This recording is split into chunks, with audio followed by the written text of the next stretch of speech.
আদম আলাইহিস সালামকে আল্লাহ তাআলা সরাসরি মাটি থেকে তৈরি করলেন এবং এই সৃষ্টি প্রক্রিয়ার 3টি ধাপ ছিল। প্রথমত আল্লাহ তাআলা মাটিগুলোকে এঁটেল মাটিতে রূপ দিলেন, যেটাকে কোরআন বলেছে তিনুন লাযিব। তারপর সেই এঁটেল মাটিতে আল্লাহ তাআলা বৃষ্টি বর্ষণ করলেন, ফলে সেটা হয়ে গেল হামাইম মাসনুন, মানে কাদামাটি। এরপর কাদামাটির সে দলা দিয়ে আল্লাহ তাআলা সেখানে হিট দিলেন, প্রচণ্ড তাপ দিলেন। তাপ দিয়ে সেই মাটির দলাটিকে তিনি বানালেন সলসলিন কাল ফখর, ঠনঠনে পোড়ামাটি। এবং সেই ঠনঠনে পোড়ামাটির যে কাঠামো, আল্লাহ তাআলা আদম আলাইহিস সালামের স্ট্রাকচার দিলেন, কাঠামো দিলেন, এবং সেই কাঠামোর ভেতরে আল্লাহ তাআলা রূহের ফুৎকার দিলেন। আল্লাহ বললেন ফাইযা সাওয়াইতুহু ওয়া নাফাখতু ফীহি মির রূহি, যখন আমি আদমকে তৈরি করলাম তখন then I breathed into him my spirit, আমি তার ভেতরে আমার রূহের ফুৎকার দিলাম।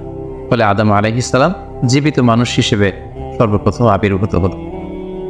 আমরা যদি সহিহ বুখারীর দিকে তাকাই তাহলে দেখব যে সহিহ বুখারীতে সাইয়েদনা আদম আলাইহিস সালামকে যখন আল্লাহ তাআলা তার আকৃতি দিয়েছেন, অবয়ব দিয়েছিলেন, তার হাইট কত ছিল, কত লম্বা তিনি ছিলেন, সে ব্যাপারে সহিহ বুখারীতে এসেছে ওয়াকানা তুনুহু সিত্তুনা যিরাআন, 60 বিঘত তিনি লম্বা ছিলেন।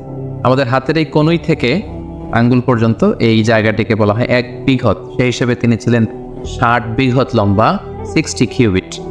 এবং সহিহ মুসলিমের একটি বর্ণনা থেকে আমরা জানতে পারি জুমার দিন আল্লাহ তাআলা আদম আলাইহিস সালামকে তৈরি করেছিলেন। ইয়াউমুল জুমআতি ফীহি খুলিকা আদম, জুমার দিনে আল্লাহ তাআলা আদম আলাইহিস সালামের সৃষ্টি প্রক্রিয়া এটাকে তিনি সম্পন্ন করেছেন।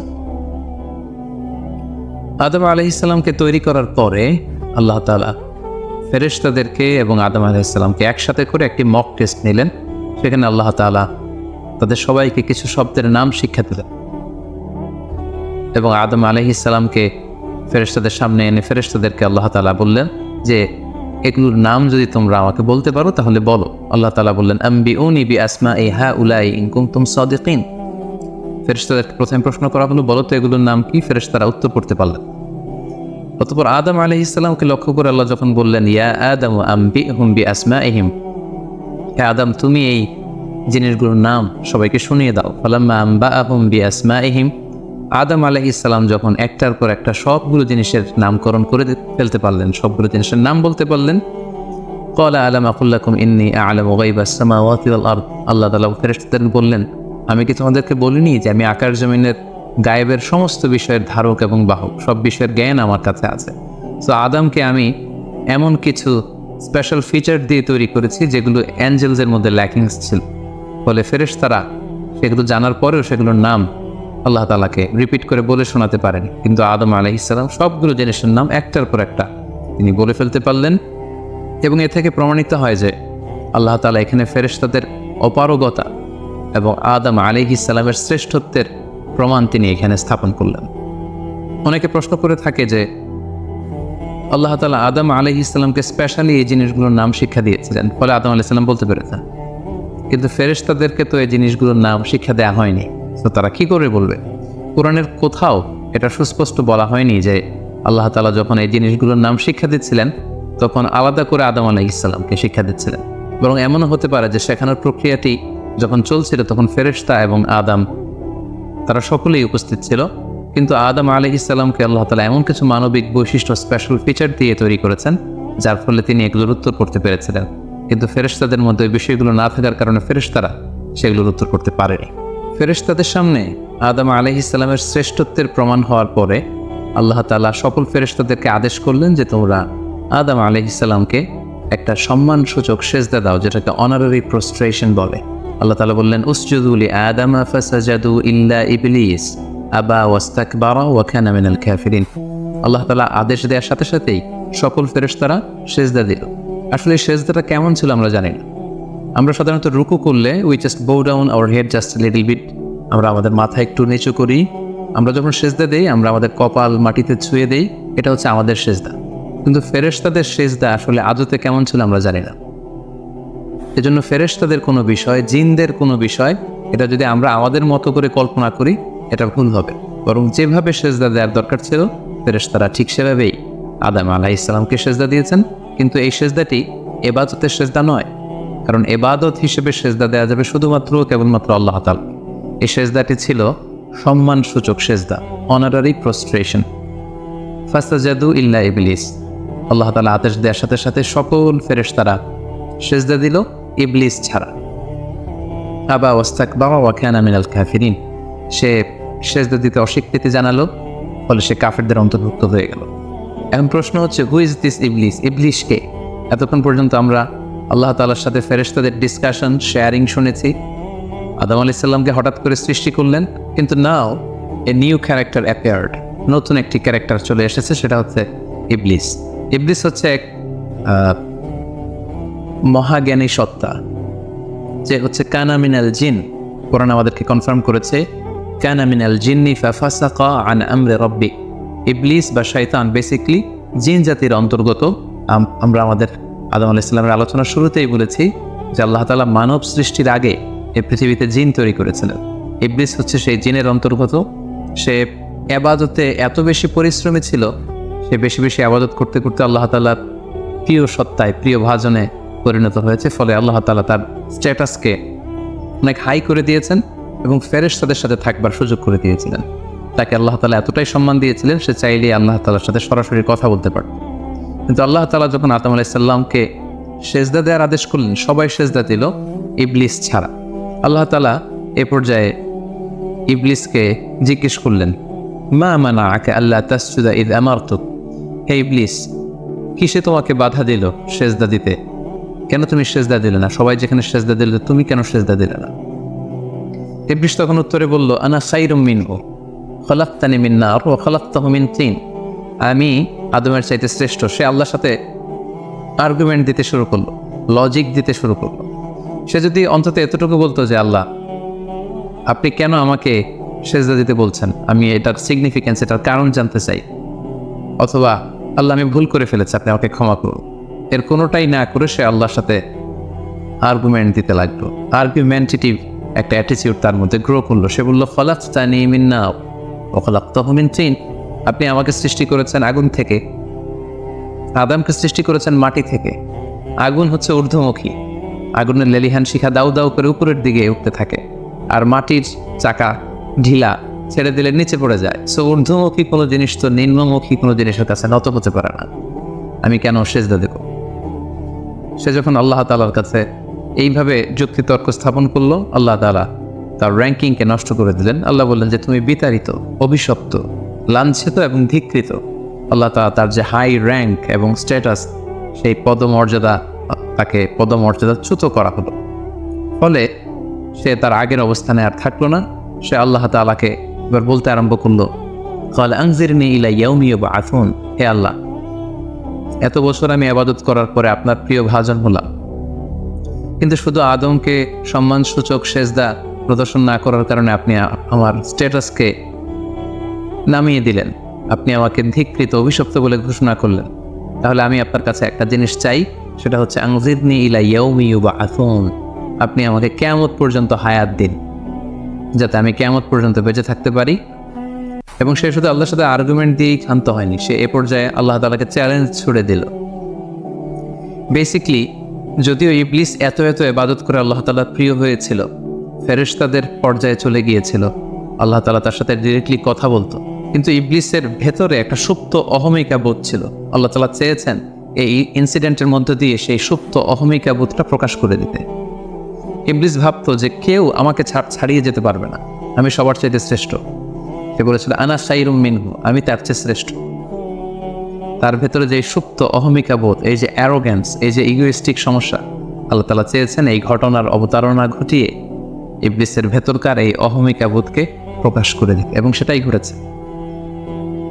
এবার সে আল্লাহ তাআলাকে চ্যালেঞ্জ দিয়ে বলল যে আল্লাহ, আপনি আমাকে কিয়ামত পর্যন্ত হায়াত দিন। লা আকউদান্না লাহুম সিরাতাকাল মুস্তাকিম। আপনার এই আদম সন্তান, বনি আদমের যারা পৃথিবীতে আসবে, তারা কি করে জান্নাতে যায় সেটা আমি দেখে নেব।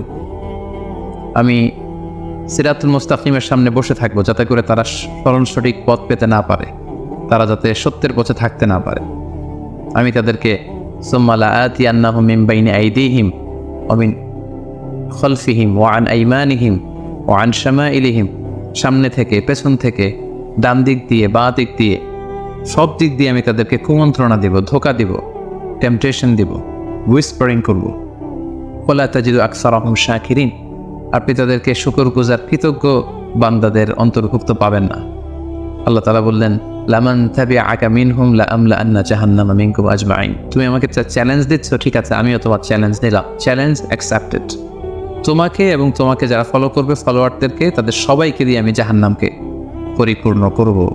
আল্লাহ তাআলা ইবলিসকে কিয়ামত পর্যন্ত হায়াত দিলেন, তার চ্যালেঞ্জ গ্রহণ করলেন, এবং ইবলিসও তার মিশন এবং ভিশন ফিক্স করে নিল যে আদমের কারণে আজকে আমি এতটা ধিক্কৃত, অভিশপ্ত, লাঞ্ছিত, সে আদমকে এবং সে আদমের সন্তানদেরকে, বনি আদমকে আমি জাহান্নামে ঢুকানোর আগ পর্যন্ত ক্ষান্ত হব না।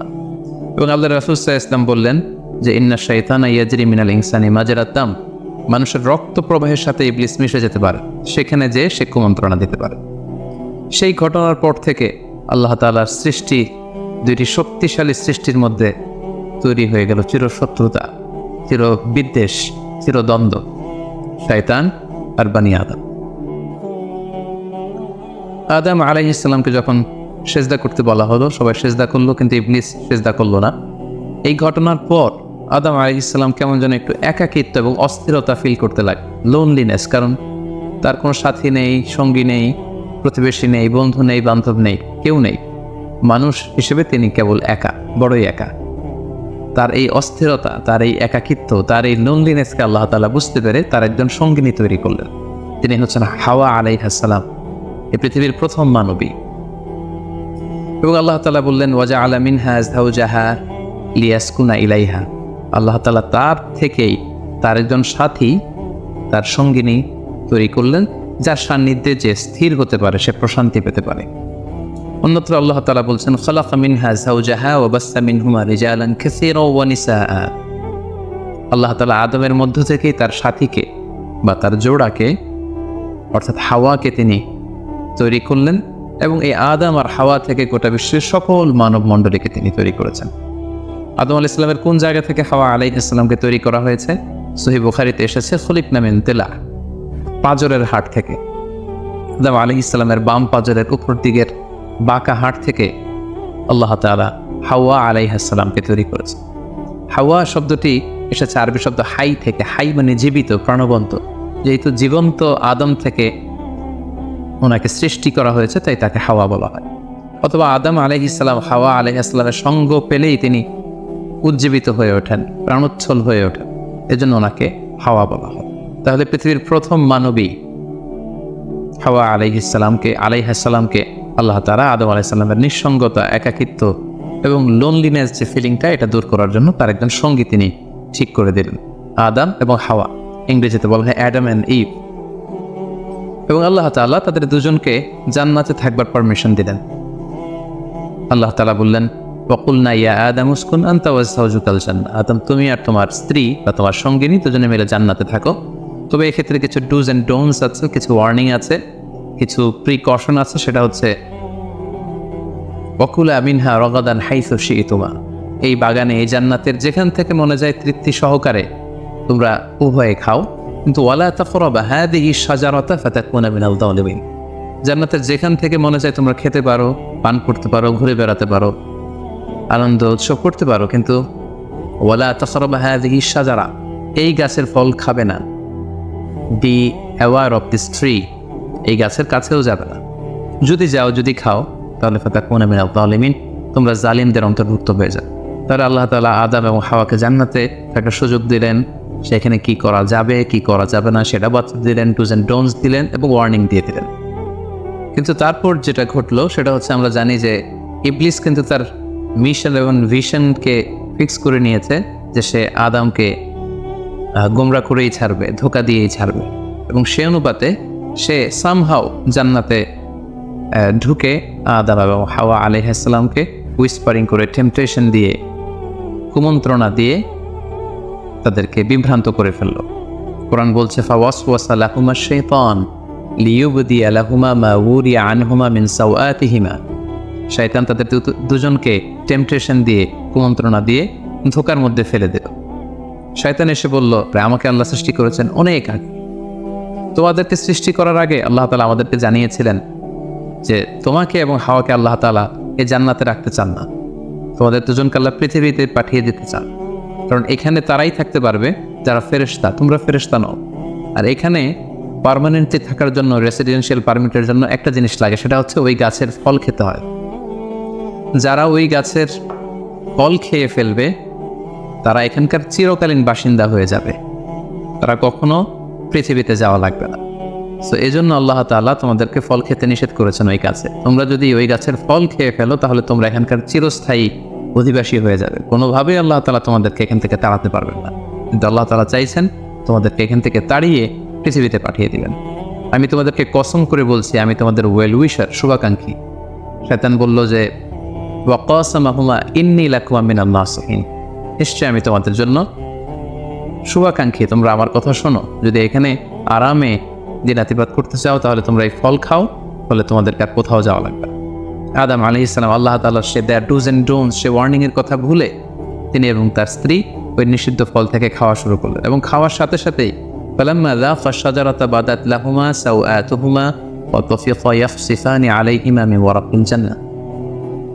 ওই নিষিদ্ধ গাছের ফল খাওয়ার সাথে সাথেই আদম আলাইহিস সালাম এবং হাওয়া আলাইহিস সালামের গায়ে যে জান্নাতি পোশাক ছিল অটোমেটিক্যালি সেই পোশাক খুলে পড়তে আরম্ভ করলো। ওনারা উলঙ্গ হয়ে যেতে লাগলেন। তড়িঘড়ি করে ওনারা জান্নাতের বিভিন্ন পাতা এনে, বিভিন্ন লতা পাতা এনে ওনাদের প্রাইভেটকে ওনারা ঢাকলেন। এবং তখনই ওনারা বুঝতে পারলেন আমরা কি করলাম, আমরা তো মহাভুল করে ফেলেছি, আমরা তো আল্লাহ তাআলার আদেশকে অমান্য করেছি। আল্লাহ তাআলার সাথে সাথে বললেন আলাম আনহাকুমা আন তিলকুমা শাজারা, আদম এটা তোমরা কি করলে, আমি তো এটা কখনো এক্সপেক্ট করিনি, আমি কি তোমাদেরকে নিষেধ করিনি এই গাছের ফল খেতে? এবং আমি কি তোমাদেরকে বলে দিইনি যে ইন্না শাইতানা লাকুম আদুউম মুবিন, শয়তান তোমাদের সুস্পষ্ট চিরশত্রু? কেন তোমরা এই কাজটা করলে? আদম আলাইহিস সালাম এবং হাওয়া আলাইহিস সালাম ওনারা লজ্জিত হলেন, ওনাদের কাজের জন্য ওনারা লজ্জিত হলেন।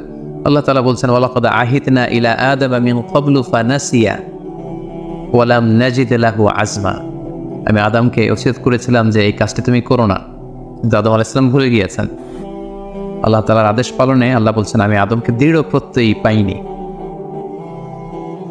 ফলে আদম আলাইহিস সালাম এবং হাওয়া আলাইহিস সালাম ওনারা নিজেদের ভুল বুঝতে পারলেন এবং অনুতপ্ত হলেন, লজ্জিত হলেন, আল্লাহ তাআলার কাছে ক্ষমা চাইতে লাগলেন। আল্লাহ তাআলা তাদেরকে ক্ষমার কিছু বাক্য শিখিয়ে দিলেন। ফাতালাক্কা আদামু মির রাব্বিহি কালিমাত, কিছু বাক্য শিখিয়ে দিলেন। সেই বাক্যগুলো কি ছিল? সেগুলো ছিল রব্বানা যালামনা আনফুসানা ওয়া ইল্লাম তাগফির লানা ওয়া তারহামনা লানাকুনান্না মিনাল খাসিরিন, হে আল্লাহ আমরা জুলুম করে ফেলেছি আমাদের নাফসের উপর, আমরা ভুল করেছি, আপনি যদি আমাদেরকে ক্ষমা না করেন, যদি রহম না করেন, আমরা তো ক্ষতিগ্রস্তদের অন্তর্ভুক্ত হয়ে যাব। আদম আলাইহিস সালাম এবং হাওয়া আলাইহিস সালাম উভয়ে অনুতপ্ত হলেন, লজ্জিত হলেন এবং চোখের পানি ছেড়ে এই দোয়াটি পড়ে পড়ে আল্লাহ তাআলার কাছে ক্ষমা চাইলেন এবং আল্লাহ তাআলা তাদের উভয়কে ক্ষমা করে দিলেন। এবার আল্লাহ তাআলা তাদের দুজনকে বললেন যেহেতু তোমরা আমার আদেশকে মান্য করতে পারোনি, সেজন্য তোমাদেরকে পৃথিবীতে চলে যেতে হবে। ইহবিতু বা'দুকুম লিবা'দিন আদু, তোমাদেরকে পৃথিবীতে নামিয়ে দেয়া হলো। ওয়ালাকুম ফিল আরদি মুস্তাকাররু ওয়া মাতাউন ইলা হিন, এই পৃথিবী হবে তোমাদের আবাসস্থল, এই পৃথিবীতে অনেক জীবন উপকরণ তোমাদের জন্য থাকবে। ফিহা তাহিয়াউন ওয়া ফিহা তামুতুন ওয়া মিনহা তুখরাজুন, you live there, you die there and you will be resurrected from there. তোমরা পৃথিবীতে বসবাস করবে, পৃথিবীতেই তোমাদের মৃত্যু হবে এবং এই পৃথিবীর কবর থেকেই, মাটি থেকেই তোমাদেরকে আবার আমি পুনরুত্থান করব। And this is my decision. Adam আলাইহিস সালাম এবং হাওয়া আলাইহিস সালাম পৃথিবীর প্রথম মানব এবং মানবীকে জান্নাত থেকে আল্লাহ তাআলা পৃথিবীতে নামিয়ে দিলেন এবং আল্লাহ বললেন যে তোমাদেরকে নামিয়ে দিয়ে আমি ক্ষান্ত হচ্ছি না। ফাইম্মা ইয়াতিয়ান্নাকুম মিন্নি হুদান, আমার গাইডেন্স তোমাদের কাছে আসবে। ফামান তাবিআ হুদায়া ফালা ইয়াদিল্লু ওয়া লা ইয়াশকা, আমার দেয়া পথ নির্দেশিকা এবং গাইডেন্স যারা মেনে চলবে তারা কখনো পথভ্রান্ত হবে না, তারা কখনো গোমরাহ হবে না। অতঃপর আল্লাহ তাআলা তাদের দুজনকে পৃথিবীতে নামিয়ে দিলেন। আদম এবং হাওয়া কোথায় নামিয়ে দিলেন এ ব্যাপারে ঐতিহাসিকদের মধ্যে মতভেদ পাওয়া যায়। কিছু কিছু ঐতিহাসিকগণ বলেন যে আদম আলাইহিস সালামকে মক্কা এবং তায়েফের মাঝখানে দাহানা নামক একটা জায়গা আল্লাহ নামিয়ে দিয়েছে। কোনো কোনো বর্ণনা মতে পাওয়া যায় যে আদম আলাইহিস সালামকে আল্লাহ তাআলা ইন্ডিয়ান সাবকন্টিনেন্টে শ্রীলঙ্কার সিংহল নামক একটা জায়গায় পাঠিয়েছেন এবং তারা সেখানে অ্যাডামস পিক নামে একটি পাহাড়ের কথা বলে থাকেন, যেখানে আদম আলাইহিস সালামের ফুটপ্রিন্ট বা পায়ের ছাপ সংরক্ষিত আছে বলে অনেক ঐতিহাসিকগণ মত প্রকাশ করেছে। হাওয়া আলাইহিস সালামকে সৌদি আরবের জেদ্দা নগরীতে আল্লাহ তাআলা নাজিল করেন বলে অনেক ঐতিহাসিকগণ মতামত দিয়েছেন। তাহলে তারা পৃথিবীর এক এক দিকে এক একজন, অনেক দিন পরে তারা দুজন সৌদি আরবের জাবালে রাহমা, যেখানে বিদায় হজ্জের ভাষণ দিয়েছিলেন আল্লাহ রাসূল সাল্লাল্লাহু আলাইহি ওয়াসাল্লাম, ময়দানটাকে বলা হয় ময়দানুল আরাফাত। আরাফাতের ময়দানে ওনারা আবার রিইউনাইটেড হয়েছেন এই পৃথিবীর বুকে। সম্মানিত শুধু এ পর্যায়ে আমরা জানবো how was the life of Adam and Eve on earth. এই পৃথিবীতে আদম আলাইহিস সালাম এবং হাওয়া আলাইহিস সালামের একেবারে পৃথিবীর শুরুর দিকের জীবন পরিক্রমাটা কেমন ছিল, হাউ ওয়াজ দেয়ার লাইফ, কীভাবে তারা তাদের জীবন অতিবাহিত করেছে। আমরা জানি যে তাদের দুজনের মাধ্যমেই হিউম্যান হিস্ট্রি শুরু হয়েছিল, মানব ইতিহাস। তাদের জীবন পরিক্রমাটা কিছুটা ভিন্ন, আমাদের চাইতে ভিন্ন, যেহেতু তারাই পৃথিবীর প্রথম মানব এবং মানবী। তাদের কোনো প্রতিবেশী নেই, তাদের কোনো বন্ধু বান্ধব নেই, পৃথিবীতে আর কোনো মানুষ তাদের আশেপাশে ছিল না, শুধু তারাই। তো সেক্ষেত্রে এক আল্লাহ তাআলার ইবাদত ছাড়া তাদের মৌলিক যে কাজটা ছিল সেটা ছিল পপুলেশন, কাল্টিভেশন অ্যান্ড কনস্ট্রাকশন। কী করে জনসংখ্যা বৃদ্ধি করা যায় পৃথিবীতে, কী করে সন্তান লালন পালন করা যায়, কী করে চাষাবাদ করা যায়, কী করে ফার্মিং করা যায়, এবং কী করে মানব সভ্যতার বিনির্মাণ করা যায়, এটাই ছিল পৃথিবীর প্রথম মানব এবং এই মানবের প্রধানতম দায়িত্ব। যেহেতু ওনারা যদি নতুন প্রজন্ম তৈরি না করেন, ওনারা যদি চাষাবাদ না করেন, ওনারা যদি সভ্যতা বিনির্মাণ না করেন, তাহলে পৃথিবীতে মানব সভ্যতা টিকে থাকবে না। ফলে মৌলিক ইবাদতের পাশাপাশি এগুলোই ছিল ওনাদের কাজ। আল্লাহ তাআলা সব শিখিয়ে দিলেন কিভাবে গাছ রোপণ করতে হয়, কিভাবে চাষাবাদ করতে হয়, কিভাবে ছাগল গরু এগুলো লালন পালন করতে হয়, এবং সেখান থেকে কিভাবে দুধ দহন করে নিজেদের খাবারের যোগান দিতে হয়। বেসিকলি আদম আলাইহিস সালামের কাছে যে সহিফাগুলো নাজিল হয়েছিল, সেখানে শরীয়তের মূলনীতির চাইতে কিভাবে পৃথিবী আবাদ করতে হবে এই বিষয়গুলোই বেশি স্থান পেয়েছিল। এক্ষেত্রে সবচেয়ে মজার ব্যাপার হচ্ছে আদম আলাইহিস সালামের এই জীবন পরিক্রমার সবচেয়ে গুরুত্বপূর্ণ একটি মজার বিষয় হচ্ছে যে কিছুদিন পরেই তাদের কুলকে আলোকিত করে, তাদের সংসারকে আলোকিত করে নতুন প্রজন্ম আসতে শুরু করলো। এবং আদম আলাইহিস সালাম এবং হাওয়া আলাইহিস সালামের মাধ্যমে যে সন্তানরা পৃথিবীতে আসতো, তারা ছিল অলওয়েজ টুইন বেবি বা যমজ সন্তান হিসেবে আসতো। সর্বপ্রথম আল্লাহ তাআলা তাদেরকে একটি সন্তান, একটি ছেলে সন্তান এবং একটি মেয়ে সন্তান দিয়ে ধন্য করলেন, এবং তারা তাদের নাম রাখলেন, ছেলেটির নাম রাখলেন কাবিল, মেয়েটির নাম রাখলেন আকলিমা। এবং তারপরের বছর আবারও হাওয়া আলাইহিস সালাম গর্ভবতী হয়ে সন্তান জন্ম দিলেন।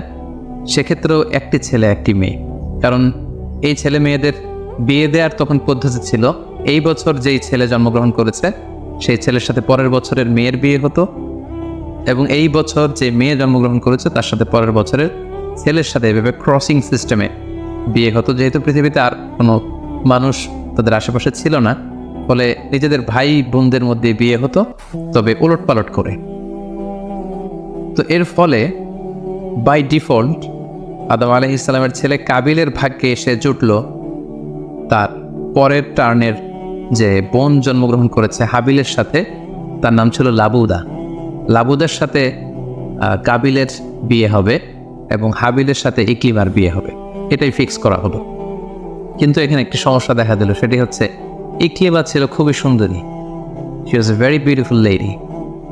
ফলে কাবিল এটা মেনে নিতে পারেনি। সে প্রশ্ন উত্থাপন করলো যে কেন আমি লাবুদাকে বিয়ে করব? লাবুদা হচ্ছে কিছুটা শ্যামলা প্রকৃতির, আমি তাকে বিয়ে করব, বরং আমার সাথে আমার যে বোন জন্মগ্রহণ করেছে সে ইকলিমাকে আমি বিয়ে করব। আদম আলাইহিস সালাম বললেন, না, এটা আল্লাহর দেয়া আদেশ। তোমার সাথে তোমার যে যমজ বোন জন্মগ্রহণ করেছে তাকে তুমি বিয়ে করতে পারবে না, বরং তোমার পরে হাবিল এবং লাবুদা যে জন্মগ্রহণ করেছে সে লাবুদা হবে তোমার স্ত্রী, এবং তোমার সাথে তোমার যে বোন আকলিমা জন্মগ্রহণ করেছে সে আকলিমা হবে হাবিলের স্ত্রী। কিন্তু কাবিল এটা সহজে মেনে নিতে পারেনি। ফলে সে এখানে প্রশ্ন উত্থাপন করলো এবং সে বলল যে আমি আকলিমাকে বিয়ে করতে চাই। দেখা দিল এক মহা সমস্যা। তখন আল্লাহ তাআলা আদম আলাইহিস সালামকে জানিয়ে দিলেন, ঠিক আছে, হাবিল এবং কাবিলকে কুরবানি করতে বলো, যার কুরবানি কবুল হবে সেই আকলিমাকে পাবে। এবং তখন কুরবানির সিস্টেম ছিল, কোরবানি করে চলে আসার পরে আকাশ থেকে আগুন এসে যেই কোরবানিকে ঝলসে দিত, সেই কোরবানিটা আল্লাহ তাআলার কাছে কবুল হয়েছে বলে ধরে নেওয়া হতো। আদম আলাইহিস সালামের ছেলে কাবিল বেসিকলি চাষি ছিল, সে এক বস্তা গম আল্লাহ রাস্তায় কোরবানি করলো। আর হাবিল সে মেষ চড়াতো, ছাগল চড়াতো, সে একটি বকরি জবাই করে আল্লাহ রাস্তায় কুরবানি করলো এবং তারা অপেক্ষা করতে লাগলো যে কার কুরবানি কবুল হয়। দেখা গেল আকাশ থেকে আগুন এসে হাবিলের বকরি বা ছাগলটাকে ঝলসে দিয়েছে, কিন্তু কোনো আগুন এসে কাবিলের গমের বস্তাকে বা গমের স্তূপকে ঝলসে দেয়নি। ফলে প্রমাণিত হলো যে হাবিলের কুরবানি আল্লাহ তাআলার দরবারে কবুল হয়েছে এবং আল্লাহ তাআলার আগের বিধান অনুযায়ী হাবিলই আকলিমাকে বিয়ে করার সুযোগ পাবে। এই কথাটি আল্লাহ তাআলা খুব সুন্দর করে কোরআনুল কারীমে উল্লেখ করেছেন। আল্লাহ বলছেন, ফাতুকুব্বিলা মিন আহাদিহিমা ওয়া লাম ইউতাকাব্বাল মিনাল আখার। তাদের একজনের কুরবানি কবুল হলো, আরেকজনের ঠিক হলো না। ফলে হাবিল আকলিমাকে বিয়ে করার সুযোগ পেল, কিন্তু কাবিল এতে আরো প্রচন্ড জেলাসি ফিল করতে লাগলো।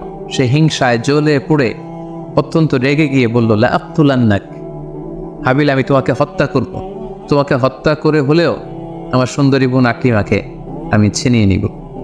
তখন হাবিল বলতে লাগলো যে, লাইন বাসাত্তা ইলাইয়া ইয়াদাকা লিতাকতুলানি মা আনা বিবাসিতি ইয়াদি আলি ইলাইকা লিআকতুলাক। অর্থাৎ, হে কাবিল, তুমি যদি আমাকে হত্যা করতে অগ্রগামী হও, হাত বাড়াও, আমি আমার হাতকে বাড়াবো না তোমাকে আঘাত করার জন্য। কারণ তুমি যদি আমাকে হত্যা করো তাহলে আমার পাপ, তোমার পাপ সবটাই তোমার ঘাড়ে বর্তাবে, আর আমি এত বড় পাপ কাজ কখনোই করতে চাই না। কাবিল এই কথাতেও ক্ষান্ত না হয়ে সে হত্যা করতে উদ্ধত হলো এবং সে তার কথা মতো তার ভাই হাবিলের উপর চড়াও হয়ে আক্রমণ করে তার আপন ভাই হাবিলকে সে হত্যা করে ফেলল। কোরআন বলল, ফাকাতালা আসবাহা মিনাল খাসির। কাবিল হাবিলকে হত্যা করে ফেলল। প্রতিহিংসার অনলে জ্বলে পড়ে শয়তানের কুমন্ত্রণায় পৃথিবীর প্রথম হত্যাকাণ্ড, the first murder ever in the world, পৃথিবীর প্রথম হত্যাকাণ্ড সংঘটিত হলো এবং হত্যাকারী ছিল আদম আলাইহিস সালামের ছেলে কাবিল এবং এই পৃথিবীর প্রথম নিহত মানুষের নাম হচ্ছে হাবিল। সহিহ বুখারীতে আল্লাহ রাসূল সাল্লাল্লাহু আলাইহি ওয়াসাল্লাম ইরশাদ করেছেন, আউয়ালু মান সান্নাল কতলা। কাবিল হচ্ছে ওই ব্যক্তি যে পৃথিবীতে সর্বপ্রথম হত্যা ট্র্যাডিশন চালু করেছে। কাবিলের আগে কেউই পৃথিবীতে হত্যাকাণ্ড ঘটায়নি, ফলে হাবিল হচ্ছে পৃথিবীর প্রথম শহীদ বা প্রথম নিহত মানুষ। এবং কাবিল যেহেতু এই হত্যার ট্র্যাডিশন করেছে, এই মার্ডারের ট্র্যাডিশন করেছে, ফলে পৃথিবীতে যারাই এই বিচার বহির্ভূত হত্যা বা অন্যায়ভাবে কাউকে হত্যাকাণ্ডের সাথে জড়িত হবে তার একটি পার্সেন্টেজ গুণা কিয়ামত পর্যন্ত কাবিলের ভাগেও এটি যেতে থাকবে। এখন যে মজার ব্যাপারটি ঘটেছে সেটি হচ্ছে, কাবিল যখন হাবিলকে আক্রমণ করেছে, হাবিলকে নিহত করেছে, হত্যা করার পরে হাবিল লাশ হয়ে শুয়ে রইল। কারণ কাবিল যখন হাবিলকে আক্রমণ করেছে, হাবিলের গা থেকে যখন ব্লিডিং হয়েছে, সে ছটফট করতে করতে এক পর্যায়ে মারা গেল। কিন্তু মারা যাওয়া কাকে বলে এটাও পৃথিবীর কেউ জানতো না। কাবিল নিজেও বুঝতে পারেনি যে এইভাবে আমি আঘাত করলে হাবিল এইভাবে মরে যাবে, তার ব্লিডিং হবে।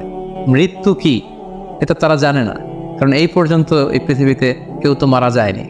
ফলে সে দেখলো যে কিছুক্ষণ আগে আমার ভাই হাবিল আমার সাথে কথা বলছিল, এখন হাবিল আর কথা বলে না, চুপ করে শুয়ে আছে, নড়ে না চড়ে না। কাবিল তার ভাইকে কাঁধে নিয়ে ঘুরতে লাগলো। কি করবে? সে কথা বলে না কেন?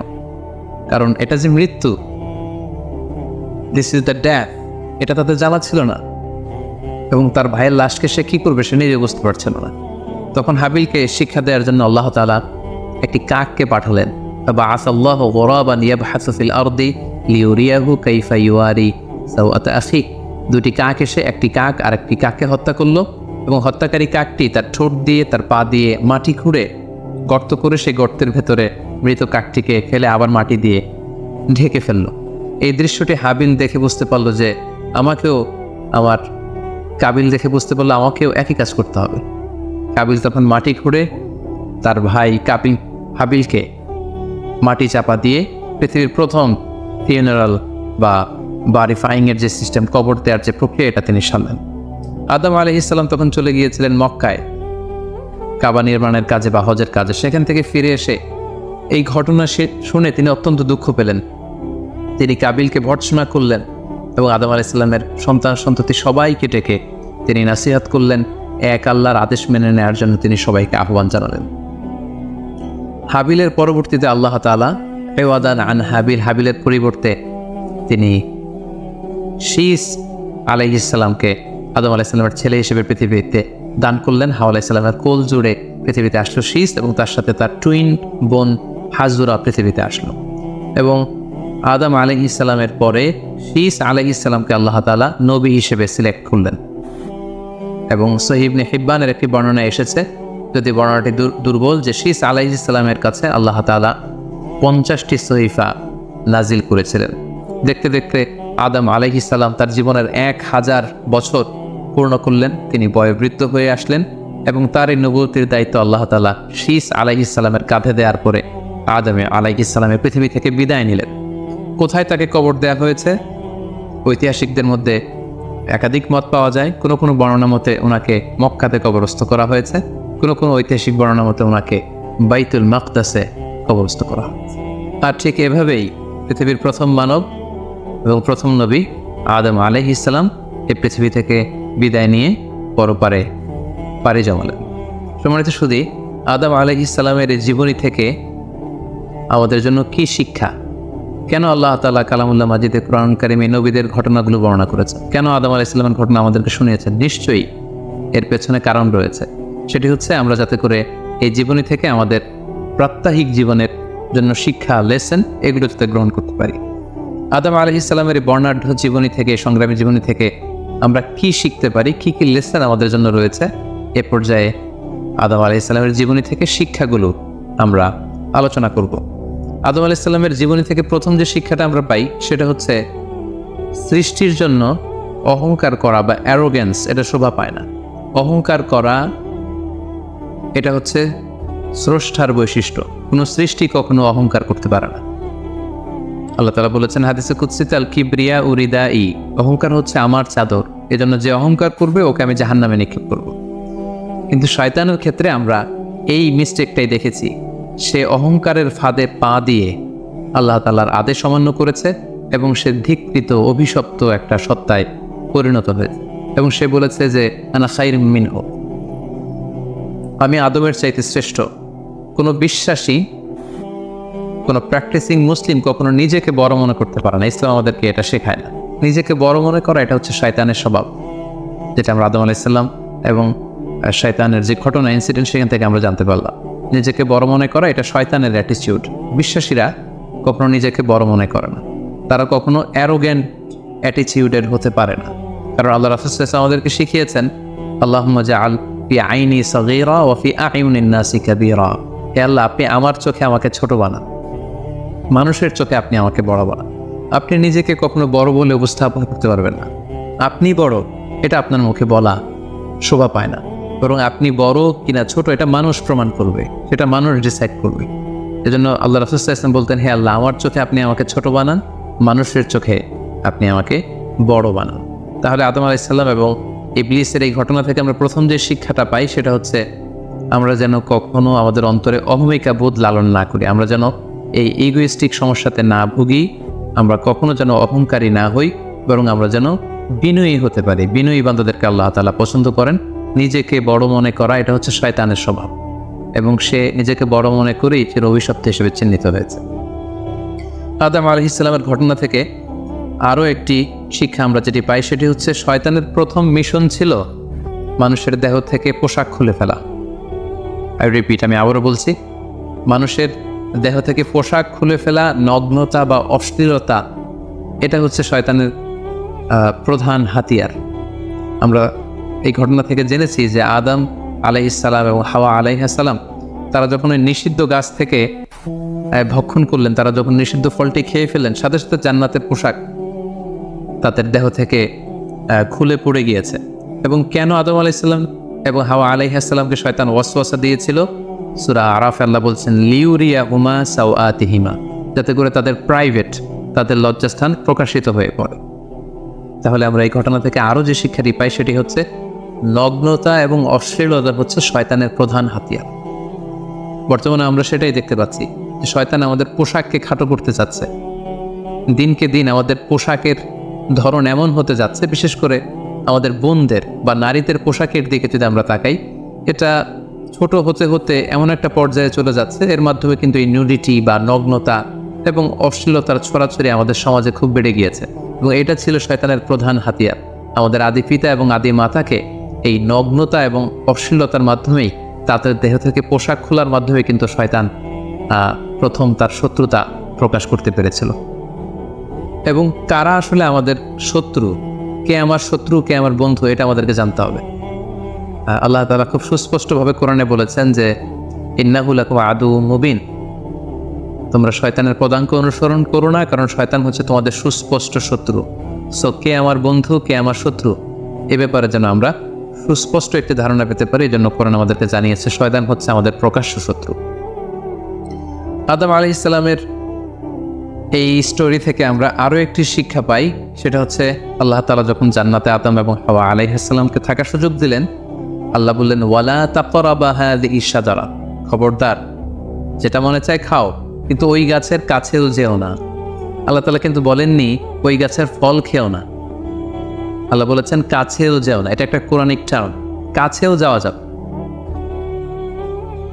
ফল খাওয়া তো দূর কি বাত, ওই গাছের ফল খাওয়া তো অনেক পরের কথা, আগে কাছে গেলেই না ফল খাওয়া না খাওয়ার প্রসঙ্গটা আসে। এজন্য আল্লাহ তাআলা সাবধান করে বলে দিয়েছিলেন কাছেও যেও না। এটা কোরআনের একটা টার্ম। অশ্লীলতার ব্যাপারে যখন আল্লাহ আমাদেরকে সাবধান করেছেন, আল্লাহ বলেছেন ওয়ালা তাকরাবুজ জিনা, অশ্লীলতার কাছেও যেও না। যেখানে আল্লাহ তাআলা আমাদেরকে শেখাচ্ছেন যে কাছেও যেও না, কিন্তু আমরা কিন্তু আমাদের দেশে কাছে আসার গল্পের নাম কিন্তু এখন শুনছি। আমরা মোস্ট রিসেন্টলি কিছু বছর আগে ক্লোজ আপ ওয়ানের কাছে আসার দুর্দান্ত সব গল্প নিয়ে তারা কিছু প্রোগ্রাম করেছিলেন। সেখানে তরুণ তরুণীদেরকে খুব বেশি কাছে আসার জন্য তারা একে অপরের কাছে আসা, লাভ স্টোরিগুলো শেয়ার করা, এগুলো তারা প্রমোট করেছে। কিন্তু তার বিপরীতে কোরআনিক পয়েন্টস অফ ভিউ যদি আমরা দেখি, সেখানে কিন্তু আমরা ভিন্ন কনসেপশন দেখতে পাই। সেখানে কোরআন আমাদেরকে বলেছে যে কাছেও যাওয়া যাবে, তোমরা কাছেও যেও না। তো এই বিষয়টি যেন আমরা মনে রাখবার চেষ্টা করি। আদম আলাইহিস সালামের ঘটনা থেকে আরও একটি শিক্ষা আমরা পাই, সেটা হচ্ছে শয়তান সবসময় আমাদেরকে অস্থির বানাতে চেষ্টা করে, মানে আমার আরও লাগবে, আমার আরও চাই, আমার আরও পেতে হবে। যেমন জান্নাতে নিঃসন্দেহে আদম এবং হাওয়া আলাইহিস সালামের জন্য কোনো অভাব ছিল না, সব কিছু সেখানে ছিল। তারপরেও কেন তাদেরকে যেটাকে নিষিদ্ধ করা হয়েছে ওই ফল কেন খাওয়া লাগবে? শয়তান এসে সেই কাজটাই করেছে। শয়তান বোঝাতে যাচ্ছে তোমাদের আরও লাগবে, আরও। এই অফুরন্ত খাবার এবং নাজ নেয়ামতে তোমাদের হবে না, বরং যেটা আল্লাহ নিষেধ করেছে ওইটাতেই যেতে হবে। সো এটা হচ্ছে শয়তানের একটা ধোঁকা দেওয়ার পদ্ধতি। শয়তান সবসময় আমাদেরকে আরও চাই, আমাদের আরও লাগবে, আরও পাওয়ার জন্য শয়তান আমাদেরকে উৎসাহিত করে। এরকম আরও আরও করে যখন আমরা এসবের পেছনে ছুটতে থাকি, ফলে আমরা অস্থির হয়ে উঠি। শয়তান কখনোই চায় না আমরা যেন প্রশান্ত চিত্তের অধিকারী থাকি, আমরা যেন ধীরস্থির থাকি। আপনি যখনই ধীরস্থির হবেন, আল্লাহর সিদ্ধান্তে যখন আপনি সন্তুষ্ট হবেন, তখনই আপনার মনে একটা প্রশান্তি চলে আসবে। ফলে আপনি তখন আল্লাহকে নিয়ে ভাবার সুযোগ পাবেন, আপনার জীবনকে নিয়ে সন্তুষ্ট হবেন। তখন আপনার মধ্যে একটা কামনেস, একটা ট্রায়াঙ্কুলিটি চলে আসবে। কখনোই শয়তান এটা চায় না, বরং শয়তান সবসময় একটা প্রতিযোগিতার মধ্যে রেখে আরও লাগবে, আরও চাই, এরকম একটা উন্মাদনা, অস্থিরতা শয়তান সবসময় আমাদের মধ্যে ছড়িয়ে দিতে চায়। এই গল্প থেকে আমরা আরও একটি জিনিস শিখতে পারি, সেটা হচ্ছে দ্য পাওয়ার অফ দোয়া। দোয়ার যে কত বড় শক্তি, একটু খেয়াল করে দেখুন যে আল্লাহ তাআলা শয়তানের দোয়াও কিন্তু ফিরিয়ে দেয়নি, কিন্তু আমরা অল্পতে নিরাশ হয়ে যাই।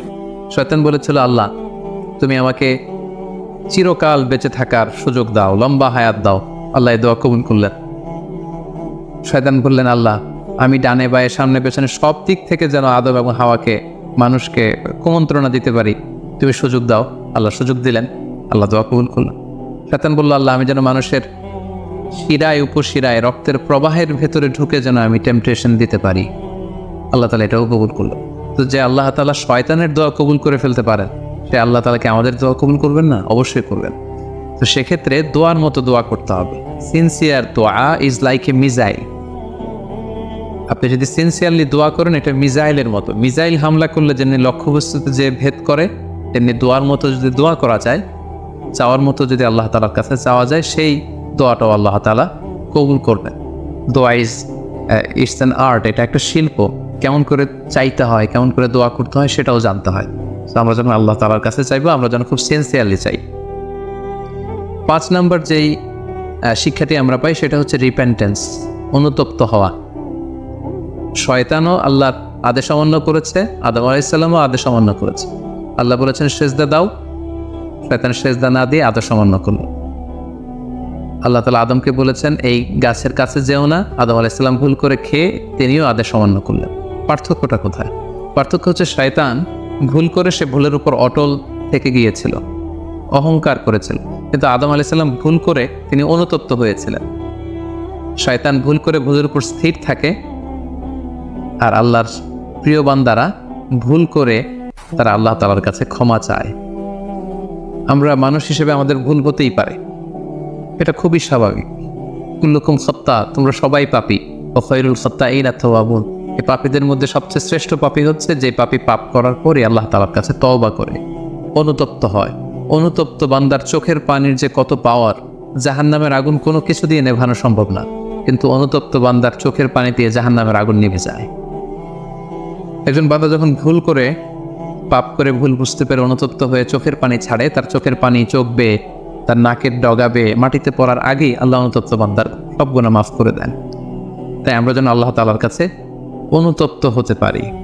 শয়তান আল্লাহকে সেদিন চ্যালেঞ্জ দিয়ে বলেছিল, আল্লাহ আমি দেখে নেব কি করে তুমি তোমার বান্দাদেরকে জান্নাতে ঢোকাও। আল্লাহ তাআলা বললেন, চ্যালেঞ্জ অ্যাকসেপ্টেড, তোমার চ্যালেঞ্জকে আমিও গ্রহণ করলাম। তুমি আজীবন আমার বান্দাদেরকে ধোঁকা দিবে, কিন্তু আমার বান্দা যখন অনুতপ্ত হয়ে চোখের পানি ছেড়ে ক্ষমা চাইবে, আমি জীবনের সব গুনাহ মাফ করে দেব। সো অনুতপ্ত হয়ে আল্লাহর কাছে চাওয়ার এই সুযোগকে যেন আমরা নষ্ট না করি। আমরা যেন ভুল করলে আল্লাহ তাআলার কাছে ক্ষমা চাই, আমরা যেন তাওবা করে ফিরে আসি। 6 নম্বর যে শিক্ষাটি আমরা আদম আলাইহিস সালামের গল্প থেকে পাই, সেটা হচ্ছে our life is full of struggle. আমাদের জীবনটা হচ্ছে খুবই স্ট্রাগল করে এই জীবনটাকে লিড করতে হয়। এখানে অনেক ইফোর্ট দিতে হয়। দুনিয়াকে বলা হয় দারুল আসবাব, পরিশ্রম করে লড়াই করে নিজের অবস্থানকে এখানে জানান দিতে হয়। প্রতিকূল পরিবেশে কিভাবে আপনি টিকে থাকবেন, দুর্যোগ মোকাবেলা করে কিভাবে আপনি টিকে থাকবেন, সেটার শিক্ষা কিন্তু এই পৃথিবীতে আছে। যেমন আদম আলাইহিস সালাম, হাওয়া আলাইহিস সালাম যখন পৃথিবীতে এসেছেন, তাদের জন্য সব কিছু যে একেবারে প্রিপেয়ার্ড ছিল ব্যাপারটি এমন নয়। ওনাদেরকে কষ্ট করতে হয়েছে, ওনাদেরকে চাষাবাদ করতে হয়েছে, মেষ পালন করতে হয়েছে, গাছ রোপণ করতে হয়েছে, ঝড় ঝঞ্ঝা বন্যা, এই প্রতিকূল পরিবেশে তাদেরকে টিকে থাকার লড়াই করতে হয়েছে। ফলে এই পৃথিবীতে টিকে থাকতে হলে লড়াই করতে হয়, সংগ্রাম করতে হয়। এই জীবনটা হচ্ছে সংগ্রামময় একটি জীবন। ফলে আদম আলাইহিস সালামের এই সংগ্রামী জীবন থেকে আমরা এটাও বুঝতে পারি যে এখানে আমাদেরকে টিকে থাকার জন্য লড়াই করে করে নিজের অস্তিত্বের জানান দিতে হবে। সর্বশেষ আদম আলাইহিস সালামের জীবনী থেকে যে আমরা শিক্ষাটি পাই, সেটা হচ্ছে এই পৃথিবীতে অনেক ধরনের ফিতনা আছে, এর মধ্যে নারী ঘটিত ফিতনা একটি বড় ধরনের ফিতনা, এবং এই পৃথিবীর প্রথম যে হত্যাকাণ্ড সেটা নারী ঘটিত কারণেই হয়েছে। এবং সহিহ মুসলিম আল্লাহ রাসূল সাল্লাল্লাহু আলাইহি ওয়াসাল্লাম বলেছেন, ফাইন্না আউওয়ালা ফিতনাতি বানি ইসরাঈল কানাত ফিন নিসা। বনি ইসরাইলের প্রথম ফিতনাও নারীদের ব্যাপারেই ঘটেছে। আল্লাহ রাসূল বলেছেন, আমার পরে তোমাদের জন্য নারীদের ফিতনার চাইতে বড় কোনো ফিতনা আমি রেখে যাইনি। ফলে এই নারী ঘটিত ফিতনা থেকে আমাদেরকে সাবধান থাকতে হবে। বর্তমানেও যখন আমরা পত্রপত্রিকা খুলি, প্রায় কিন্তু আমরা এই ধরনের অশ্লীলতা, নগ্নতা, ধর্ষণের মতো জঘন্য ঘটনার কথা আমরা শুনি। এতে করে আমরা বুঝতে পারছি যে নারী ঘটিত ফিতনাটা আসলেই অনেক বড় ফিতনা। এক্ষেত্রে আসলে নারীদেরকে ব্লেম করা হচ্ছে না, এক্ষেত্রে উভয়ই সমানভাবে অপরাধী। নারী পুরুষ উভয়কেই আল্লাহ তাআলা তাদের চোখকে অবনমিত রাখতে বলেছেন। এই হাদিস দ্বারা এটা প্রমাণ হয় না যে নারীদেরকে ব্লেম করা হচ্ছে, বরং ঘটনাটা যেহেতু নারী কেন্দ্রিক, সেহেতু নারী ঘটিত ফিতনার কারণে পৃথিবীতে প্রথম হত্যাকাণ্ড ঘটেছে, এবং এখনও এ জাতীয় ঘটনার কারণে অনেক ধরনের ফাসাদ ফিতনা সমাজে ছড়িয়ে পড়ছে। সো আমাদেরকে আদম আলাইহিস সালামের জীবনী থেকে আরও একটি শিক্ষা হচ্ছে, এই নারী ঘটিত ফিতনা থেকে বেঁচে থাকার জন্য নারী পুরুষ উভয়কেই তাদের নজর বা দৃষ্টির লাগাম টেনে ধরতে হবে। দৃষ্টিকে যদি আমরা নিয়ন্ত্রণ করতে না শিখি, তাহলে ফিতনা কমানো সম্ভব না। আল্লাহ রাসূল সাল্লাল্লাহু আলাইহি ওয়াসাল্লাম বলেছেন, আন নাযার সাহমুন মিন সিহামি ইবলিস। দৃষ্টি হচ্ছে শয়তানের বিষ।